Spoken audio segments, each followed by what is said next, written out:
Kasunod ng mega oil price hike, nagsasagawa ng kilos protesta ang grupong Manibela sa Quezon City.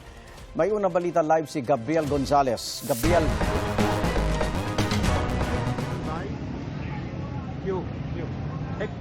Iga, nagtitipon-tipon dito sa Philcoa sa Commonwealth Avenue ang ilang miyembro ng grupong Manibela para iparating ang kanilang pagkadismaya sa panibagong malakihang taas presyo sa produktong petrolyo.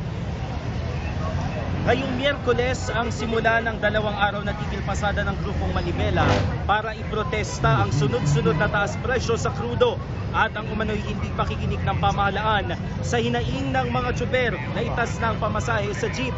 Nasa 100 miyembro ng grupo ang naririto sa Philcoa ngayon.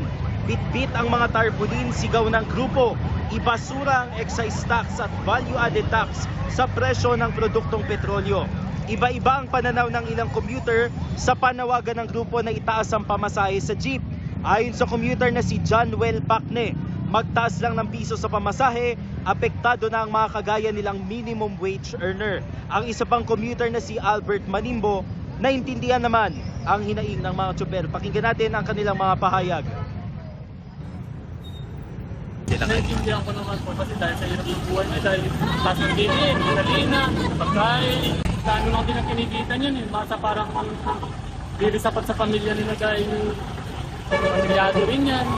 Para sa amin sa mga minimum wage lang, parang kami rin apektado rin po kasi kami, sahod namin, hanggang doon lang talaga. Ang budget namin, kalahati ng sahod namin, doon na punta sa pamasahe.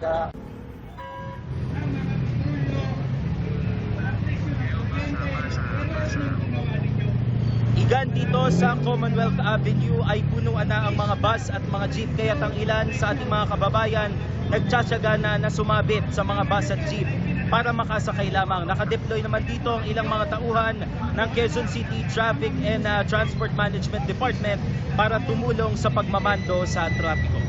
At yan ang unang balita mula rito sa Quezon City. Gabriel Gonzales, GMA News.